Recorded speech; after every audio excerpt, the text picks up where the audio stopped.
Welcome. Today we're reading the chapter Mysterious Footprints of the novel Tarzan the Untamed. Last time, Numa the lion was stalking Bara the deer in a desperate situation due to hunger, only to be thwarted by Sheeta the panther, who startled Bara and interrupted Numa's hunt. Frustrated and hungry, Numa then came across the scent of humans, leading him to a trap set by the Wamabos, where he became ensnared. Meanwhile, Tarzan, who had just seen a plane leave with two people he felt responsible for, witnessed Numa's predicament and, despite their enemy status, decided to help the trapped lion, ultimately releasing him from the pit. As the British plane, piloted by Lieutenant Harold Percy Smith Oldwick, rose above the jungle wilderness where Bertha Kircher's life had so often been upon the point of extinction and sped toward the east, the girl felt a sudden contraction of the muscles of her throat. She tried very hard to swallow something that was not there. It seemed strange to her that she should feel regret in leaving behind her such hideous perils, and yet it was plain to her that such was the fact, for she was also leaving behind something beside the dangers that had menaced her, a unique figure that had entered her life, and for which she felt an unaccountable attraction. Before her in the pilot's seat sat an English officer and gentleman whom, she knew, loved her, and yet she dared to feel regret in his company at leaving the stamping ground of a wild beast. Lieutenant Smith Oldwick, on his part, was in the seventh heaven of elation. He was in possession again of his beloved ship, he was flying swiftly in the direction of his comrades and his duty, and with him was the woman he loved. The fly in the ointment, however, was the accusation Tarzan had made against this woman. He had said that she was a German, and a spy, and from the heights of bliss the English officer was occasionally plunged to the depths of despair in contemplation of the inevitable, were the ape man's charges to prove true. He found himself torn between sentiments of love and honor. On the one hand, he could not surrender the woman he loved to the certain fate that must be meted out to her if she were in truth an enemy spy, while on the other, it would be equally impossible for him as an Englishman and an officer to give her aid or protection. The young man contented himself, therefore, with repeated mental denials of her guilt.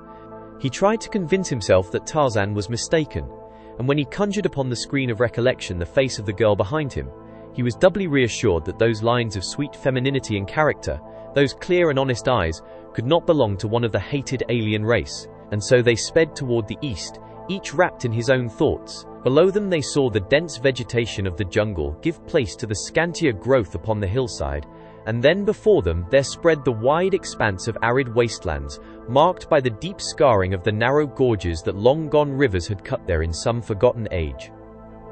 Shortly after they passed the summit of the ridge, which formed the boundary between the desert and the fertile country, Seeker, the vulture, winging his way at a high altitude toward his eyrie, caught sight of a strange new bird of gigantic proportions encroaching upon the preserves of his aerial domain.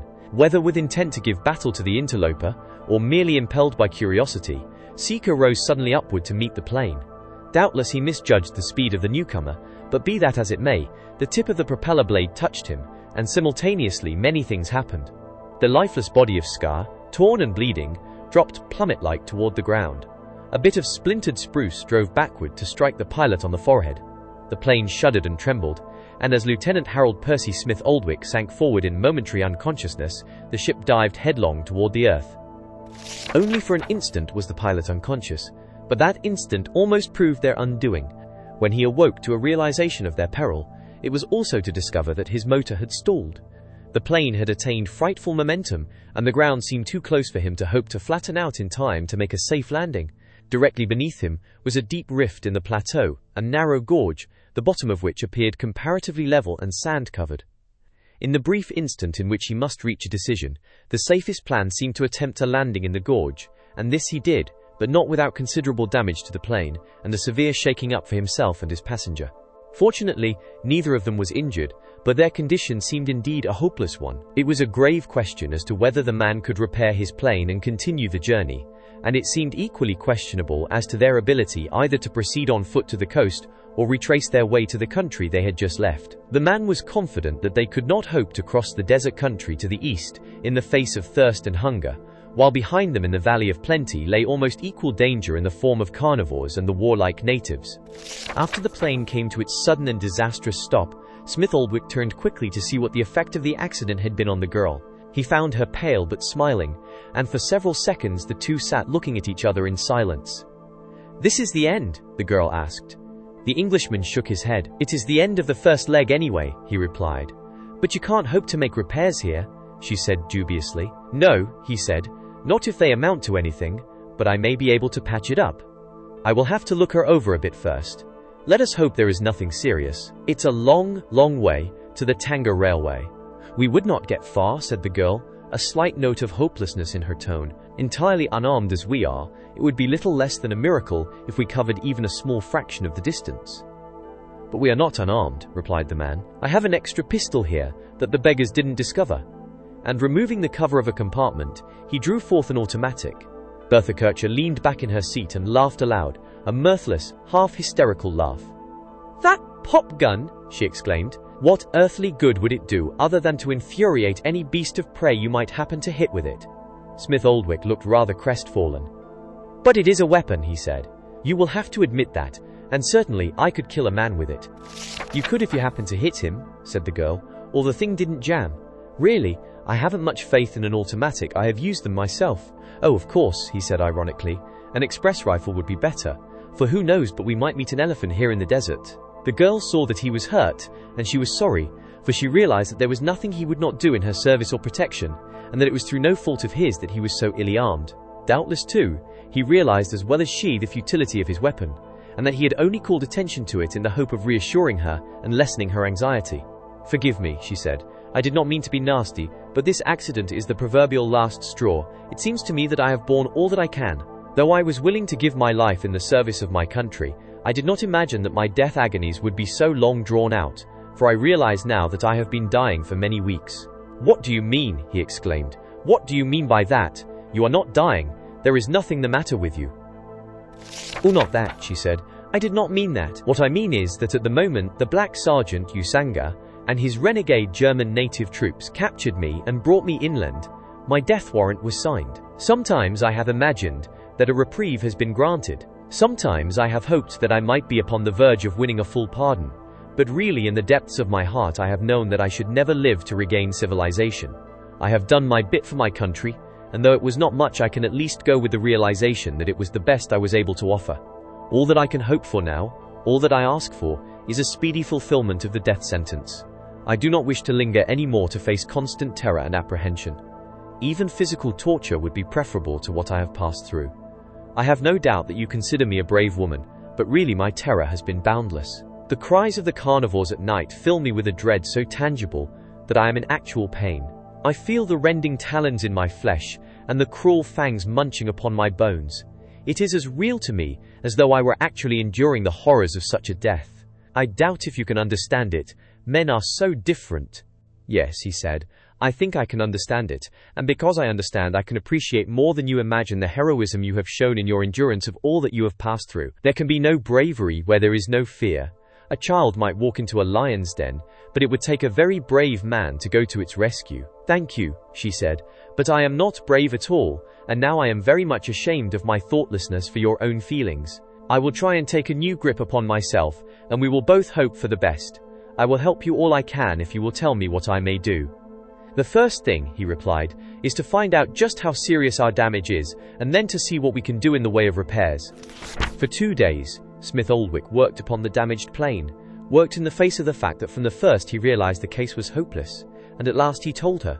"I knew it," she said, "but I believe that I felt much as you must have, that however futile our efforts here might be, it would be infinitely as fatal to attempt to retrace our way to the jungle we just left, or to go on toward the coast. You know and I know that we could not reach the Tanga Railway on foot. We should die of thirst and starvation before we had covered half the distance, and if we returned to the jungle, even were we able to reach it, it would be but to court an equally certain though different fate. So we might as well sit here and wait for death as to uselessly waste our energies in what we know would be a futile attempt at escape?" he asked. "No," she replied. "I shall never give up like that. What I meant was that it was useless to attempt to reach either of the places where we know that there is food and water in abundance, so we must strike out in a new direction. Somewhere there may be water in this wilderness, and if there is, the best chance of our finding it would be to follow this gorge downward. We have enough food and water left, if we are careful of it, for a couple of days, and in that time we might stumble upon a spring, or possibly even reach the fertile country which I know lies to the south. When Usanga brought me to the Wamabo country from the coast, he took a southerly route, along which there was usually water and game in plenty. It was not until we neared our destination that the country became overrun with carnivores, so there is hope if we can reach the fertile country south of us that we can manage to pull through to the coast. The man shook his head dubiously. "We can try it," he said. "Personally, I do not fancy sitting here waiting for death." Smith Oldwick was leaning against the ship, his dejected gaze directed upon the ground at his feet. The girl was looking south down the gorge in the direction of their one slender chance of life. Suddenly she touched him on the arm. "Look," she whispered. The man raised his eyes quickly in the direction of her gaze, to see the massive head of a great lion, who was regarding them from beyond a rocky projection at the first turning of the gorge. "Phew!" he exclaimed. "The beggars are everywhere." "They do not go far from water, do they?" asked the girl hopefully. "I should imagine not," he replied. "A lion is not particularly strong on endurance." "Then he is a harbinger of hope," she exclaimed. The man laughed. "Cute little harbinger of hope," he said. "Reminds me of Cock Robin heralding spring." The girl cast a quick glance at him. "Don't be silly, and I don't care if you do laugh. He fills me with hope." "It is probably mutual," replied Smith Oldwick, "as we doubtless fill him with hope." The lion, evidently having satisfied himself as to the nature of the creatures before him, advanced slowly now in their direction. "Come," said the man, "let's climb aboard." And he helped the girl over the side of the ship. "Can't he get in here?" she asked. "I think he can," said the man. "You are reassuring," she returned. "I don't feel so." He drew his pistol. "For heaven's sake," she cried, "don't shoot at him with that thing. You might hit him." "I don't intend to shoot at him, but I might succeed in frightening him away if he attempts to reach us here. Haven't you ever seen a trainer work with lions? He carries a silly little pop gun loaded with blank cartridges. With that and a kitchen chair he subdues the most ferocious of beasts." "But you haven't a kitchen chair," she reminded him. "No," he said. "Government is always muddling things. I have always maintained that airplanes should be equipped with kitchen chairs." Bertha Kircher laughed as evenly and with as little hysteria as though she were moved by the small talk of an afternoon tea. Numa, the lion, came steadily toward them. His attitude seemed more that of curiosity than of belligerency. Close to the side of the ship he stopped and stood gazing up at them. "Magnificent, isn't he?" exclaimed the man. "I never saw a more beautiful creature," she replied, "nor one with such a dark coat. Why, he is almost black." The sound of their voices seemed not to please the Lord of the Jungle, for he suddenly wrinkled his great face into deep furrows as he bared his fangs beneath snarling lips and gave vent to an angry growl. Almost simultaneously, he crouched for a spring, and immediately, Smith Oldwick discharged his pistol into the ground in front of the lion. The effect of the noise upon Numa seemed but to enrage him further, and with a horrid roar he sprang for the author of the new and disquieting sound that had outraged his ears. Simultaneously, Lieutenant Harold Percy Smith Oldwick vaulted nimbly out of the cockpit on the opposite side of his plane, calling to the girl to follow his example. The girl, realizing the futility of leaping to the ground, chose the remaining alternative and clambered to the top of the upper plane. Numa, unaccustomed to the idiosyncrasies of construction of an airship and having gained the forward cockpit, watched the girl clamber out of his reach without at first endeavoring to prevent her. Having taken possession of the plane, his anger seemed suddenly to leave him, and he made no immediate move toward following Smith Oldwick. The girl, realizing the comparative safety of her position, had crawled to the outer edge of the wing and was calling to the man to try and reach the opposite end of the upper plane. It was this scene upon which Tarzan of the Apes looked as he rounded the bend of the gorge above the plane, after the pistol shot had attracted his attention. The girl was so intent upon watching the efforts of the Englishman to reach a place of safety, and the latter was so busily occupied in attempting to do so that neither at once noticed the silent approach of the ape-man. It was Numa who first noticed the intruder. The lion immediately evinced his displeasure by directing toward him a snarling countenance and a series of warning growls. His action called the attention of the two upon the upper plane to the newcomer, eliciting a stifled "thank God" from the girl, even though she could scarce credit the evidence of her own eyes that it was indeed the savage man whose presence always assured her safety, who had come so providentially in the nick of time. Almost immediately both were horrified to see Numa leap from the cockpit and advance upon Tarzan. The ape-man, carrying his stout spear in readiness, moved deliberately onward to meet the carnivore, which he had recognized as the lion of the Wamabo's pit. He knew from the manner of Numa's approach what neither Bertha Kircher nor Smith Oldwick knew, that there was more of curiosity than belligerency in it, and he wondered if in that great head there might not be a semblance of gratitude for the kindness that Tarzan had done him. There was no question in Tarzan's mind but that Numa recognized him, for he knew his fellows of the jungle well enough to know that while they ofttimes forgot certain sensations more quickly than man, there are others which remain in their memories for years. A well-defined scent spoor might never be forgotten by a beast if it had first been sensed under unusual circumstances, and so Tarzan was confident that Numa's nose had already reminded him of all the circumstances of their brief connection. Love of the sporting chance is inherent in the Anglo-Saxon race, and it was not now Tarzan of the Apes but rather John Clayton, Lord Greystoke, who smilingly welcomed the sporting chance which he must take to discover how far-reaching was Numa's gratitude. Smith Oldwick and the girl saw the two nearing each other. The former swore softly beneath his breath, while he nervously fingered the pitiful weapon at his hip. The girl pressed her open palms to her cheeks as she leaned forward in stony-eyed, horror-stricken silence. While she had every confidence in the prowess of the godlike creature who thus dared brazenly to face the king of beasts, she had no false conception of what must certainly happen when they met. She had seen Tarzan battle with Sheeta, the panther, and she had realized then that powerful as the man was, it was only agility, cunning, and chance that placed him upon anywhere near an equal footing with his savage adversary, and that of the three factors upon his side chance was the greatest. She saw the man and the lion stop simultaneously, not more than a yard apart. She saw the beast's tail whipping from side to side, and she could hear his deep-throated growls rumbling from his cavernous breast, but she could read correctly neither the movement of the lashing tail nor the notes of the growl. To her they seemed to indicate nothing but bestial rage, while to Tarzan of the Apes they were conciliatory and reassuring in the extreme. And then she saw Numa move forward again until his nose touched the man's naked leg, and she closed her eyes and covered them with her palms. For what seemed an eternity, she waited for the horrid sound of the conflict which she knew must come, but all she heard was an explosive sigh of relief from Smith Oldwick, and a half-hysterical, "By Jove, just fancy it!" She looked up to see the great lion rubbing his shaggy head against the man's hip, and Tarzan's free hand entangled in the black mane as he scratched Numa the lion behind a back-laid ear.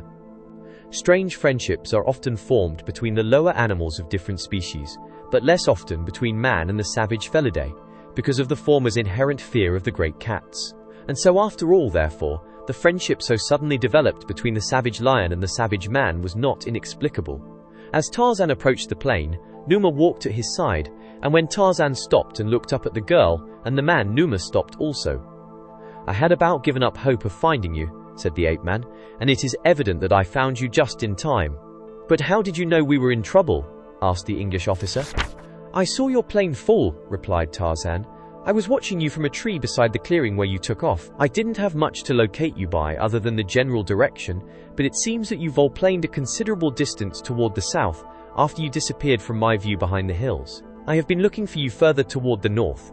I was just about to turn back when I heard your pistol shot. Is your ship beyond repair?" "Yes," replied Smith Oldwick. "It is hopeless." "What are your plans then? What do you wish to do?" Tarzan directed his question to the girl. "We want to reach the coast," she said, "but it seems impossible now." "I should have thought so a little while ago," replied the ape-man. "But if Numa is here, there must be water within a reasonable distance. I ran across this lion 2 days ago in the Wamabo country. I liberated him from one of their pits. To have reached this spot, he must have come by some trail unknown to me. At least I crossed no game trail and no spoor of any animal after I came over the hills out of the fertile country." "From which direction did he come upon you?" "It was from the south," replied the girl. "We thought, too, that there must be water in that direction." "Let's find out then," said Tarzan. "But how about the lion?" asked Smith Oldwick. "That we will have to discover," replied the ape-man, "and we can only do so if you will come down from your perch." The officer shrugged his shoulders. The girl turned her gaze upon him to note the effect of Tarzan's proposal. The Englishman grew suddenly very white, but there was a smile upon his lips, as without a word he slipped over the edge of the plane and clambered to the ground behind Tarzan. Bertha Kircher realized that the man was afraid, nor did she blame him, and she also realized the remarkable courage that he had shown in thus facing a danger that was very real to him. Numa, standing close to Tarzan's side, raised his head and glared at the young Englishman, growled once, and looked up at the ape-man. Tarzan retained a hold upon the beast's mane and spoke to him in the language of the great apes. To the girl and Smith Oldwick, the growling gutturals falling from human lips sounded uncanny in the extreme, but whether Numa understood them or not, they appeared to have the desired effect upon him, as he ceased growling, and as Tarzan walked to Smith Oldwick's side, Numa accompanied him, nor did he offer to molest the officer. "What did you say to him?" asked the girl. Tarzan smiled. "I told him," he replied, that I am Tarzan of the Apes, mighty hunter, killer of beasts, lord of the jungle, and that you are my friends. I have never been sure that all of the other beasts understand the language of the Mangani. I know that Manu, the monkey, speaks nearly the same tongue, and I am sure that Tantor, the elephant, understands all that I say to him. We of the jungle are great boasters. In our speech, in our carriage, in every detail of our demeanor, we must impress others with our physical power and our ferocity. That is why we growl at our enemies. We are telling them to beware, or we shall fall upon them and tear them to pieces. Perhaps Numa does not understand the words that I use, but I believe that my tones and my manner carry the impression that I wish them to convey. Now you may come down and be introduced. It required all the courage that Berthakircher possessed to lower herself to the ground, within reach of the talons and fangs of this untamed forest beast, but she did it. Nor did Numa do more than bare his teeth and growl a little as she came close to the ape-man. I think you are safe from him as long as I am present, said the ape-man. The best thing to do is simply to ignore him. Make no advances, but be sure to give no indication of fear and, if possible, always keep me between you and him. He will go away presently, I am sure, and the chances are that we shall not see him again. At Tarzan's suggestion, Smith Oldwick removed the remaining water and provisions from the plain, and distributing the burden among them, they set off toward the south. Numa did not follow them, but stood by the plain watching, until they finally disappeared from view around a bend in the gorge. Tarzan had picked up Numa's trail with the intention of following it southward, in the belief that it would lead to water. In the sand that floored the bottom of the gorge tracks were plain and easily followed. At first, only the fresh tracks of Numa were visible, but later in the day the ape-man discovered the older tracks of other lions, and just before dark he stopped suddenly in evident surprise. His two companions looked at him questioningly, and in answer to their implied interrogations, he pointed at the ground directly in front of him. "Look at those!" he exclaimed. At first, neither Smith Oldwick nor the girl saw anything but a confusion of intermingled prints of padded feet in the sand, but presently the girl discovered what Tarzan had seen, and an exclamation of surprise broke from her lips. "The imprint of human feet!" she cried. Tarzan nodded. "But there are no toes," the girl pointed out. "The feet were shod with a soft sandal," explained Tarzan. "Then there must be a native village somewhere in the vicinity," said Smith Oldwick. "Yes," replied the ape-man, "but not the sort of natives which we would expect to find here in this part of Africa, where others all go unshod with the exception of a few of Usanga's renegade German native troops who wear German army shoes. I don't know that you can notice it, but it is evident to me that the foot inside the sandal that made these imprints were not the foot of a Negro. If you will examine them carefully, you will notice that the impression of the heel and ball of the foot are well marked even through the sole of the sandal. The weight comes more nearly in the center of a Negro's footprint. Then you think these were made by a white person?" "It looks that way," replied Tarzan, and suddenly, to the surprise of both the girl and Smith Oldwick, he dropped to his hands and knees and sniffed at the tracks. Again a beast utilizing the senses and woodcraft of a beast. Over an area of several square yards, his keen nostrils sought the identity of the makers of the tracks. At length he rose to his feet. "It is not the spoor of the Gomangani," he said, "nor is it exactly like that of white men. There were 3 who came this way. They were men, but of what race I do not know." There was no apparent change in the nature of the gorge except that it had steadily grown deeper as they followed it downward, until now the rocky and precipitous sides rose far above them. At different points, natural caves, which appeared to have been eroded by the action of water in some forgotten age, pitted the side walls at various heights. Near them was such a cavity at the ground's level, an arched cavern floored with white sand. Tarzan indicated it with a gesture of his hand. "We will lair here tonight," he said, and then with one of his rare, slow smiles, "We will camp here tonight." Having eaten their meager supper, Tarzan bade the girl enter the cavern. "You will sleep inside," he said. "The lieutenant and I will lie outside at the entrance." Did you enjoy today's chapter of Tarzan the Untamed? Why not subscribe and ring the bell?